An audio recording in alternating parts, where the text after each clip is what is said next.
Things get taken for granted until everything changes in a split second. Soon thereafter, the pain of losing really starts to outweigh the pain of the injury itself. Since 2012, racing has been a part of my life. It's been included in my daily routine, and it's been a pursuit for victory. It's been a place to clear my head and always establish brand new limits. 2018 was one of the busiest years of my life, racing in an elite team and finished my third year studies as a chemistry student, looking for a job and days filled with brand new challenges. And yeah, little did I know that soon thereafter I'd be lying on my bed looking up at the ceiling and wishing that my life returned to the crazy hustle that I was used to. In 2018 I started racing for the Pepson Plastics Husqvarna racing team, with a main goal to go out and win races, following on chasing the championship. And as the year progressed, I really managed to tick a lot of the boxes and achieve so many of my goals. As the season started drawing to a close, we were out here in my home terrain, racing in an area that I've always had massive amounts of success, and I was super excited. I headed to the event with a lot of confidence and was really ready to get the race underway. As the flag dropped, I ended up having quite a bad start, but managed to work my way through the pack and get up in front and was leading my class. And we headed into one of my favorite sections of the track, a track that we'd raced 2-3 times before. As I was sweeping through one of the grassy corners at serious speeds, passing one of the bikes ahead of me, I hit a lurker that sent me flying. And little did I know that there was a whole lot of pain that was going to come with this crash. I just remember a whole lot of flashbacks, bikes around me, people telling me that I must just lie still, followed by ambulance rides, and next thing I knew I was out in the hospital and we had a whole lot of scans done. And while lying there after the scans, I was waiting for the doctor, and I remember that there was a person next to me that had also crashed at the race, and the doctor went past him and told him that everything was okay and he could go home, and it got me quite excited.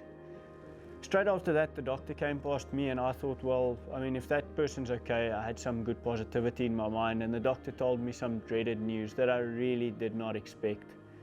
The doctor told me I broke my back, and it almost felt unreal. I didn't want to believe the doctor. I didn't know what to expect. I honestly did not know who to tell what. They took me over into ICU and put me into a bed that I had to lie really still for until the final decision was made to head into operation 3 days later, where they ended up fusing my back, and it just led into a whole new world, a world that I totally didn't expect, and I never thought I would end up being in this situation. But from all of this, there was so much learned and so much positivity that came out of this horrible experience, that thinking back, there's a bit of me that is quite thankful for what has happened and the person has developed me into.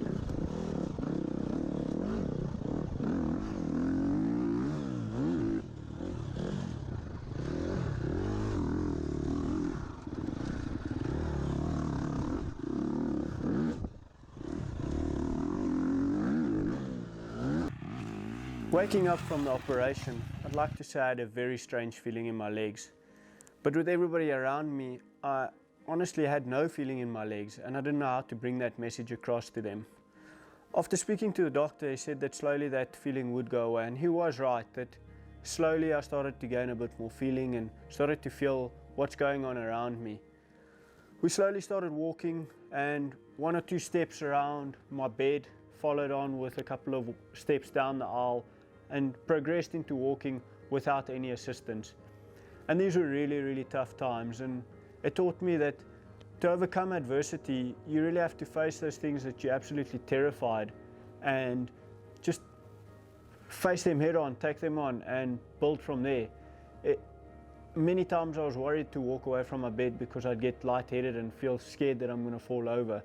And small little things like this just taught me to carry on pushing, and the progression was there, and seeing that progression really helped me try achieve something more or go that little bit extra distance.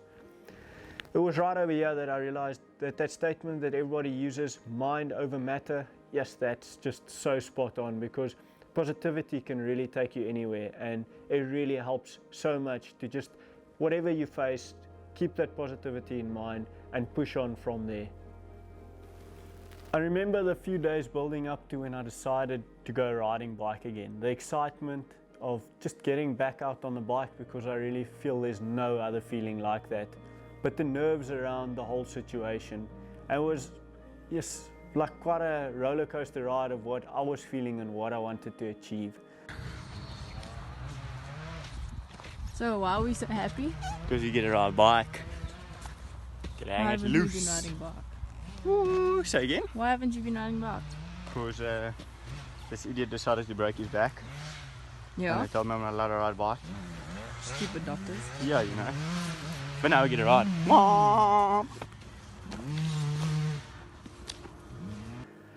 But I remember that the first race was coming up that I wanted to partake in, and we had to get back to the bike. And yeah, slowly but surely started riding some bike, and it was tough. There were some serious mental blocks, and it made it really tough knowing that I can go faster. My mind saying I can ride faster, ride longer, but my body was just totally limiting me, and I really knew there was a lot of work to do.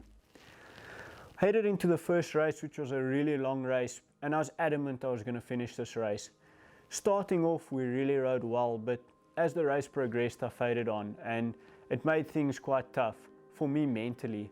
But I ensured that I finished that race, and it was really a massive accomplishment for myself. Probably one of the toughest challenges I've ever had to face was pushing through that 6-hour race just to see that checkered flag. We got some points in the championship. I think I finished 8th in the class that day, and we headed straight back to the drawing board to see where we could work and what we could work on. Little did I know that as I started getting my strength back and getting stronger, that there were two main forces that would start holding me back. I had nerve weakness in my left arm that came with a crash, and the second factor was just a total mental block when racing. There was so much that while I'm racing, I'd have like a bit of a scare moment that almost makes me want to slow down, brake a little before I go on. And that really is quite a challenging thing to overcome while racing, and a lot of work has gone into that to try break that habit and just get back out there and enjoy myself and really go as fast as I know I possibly can and work my way back to the position that I would like to be. Life has really returned to the crazy hustle that I knew before the whole crash happened. It's been one constant uphill battle with changes day in and out, just trying to progress. Currently working a full-time job, racing and studying. It's really comes down to major time management, but I'm very fortunate being the technical manager for Motul allows me to work through my passion and include racing into my work and my daily routine, which makes it really enjoyable. Throughout this whole experience, I've had massive support from so many different people, and I'm really fortunate to be in a team that always wants to see me succeed and will help in any way to get me to the place that I would like to be. I mean, the partners that have been involved have pushed through the whole journey, never doubted in me, and always believed that I can get back to where I was before the crash. And I mean, now we really are back at it, and we're racing, enjoying ourselves, banging bars with some of the best people in South Africa, and always heading out to make the most of every single race. Because back then I didn't know how quickly things can change, but now I do. And every time I line up and every time I get on my bike, I make sure I enjoy every single moment.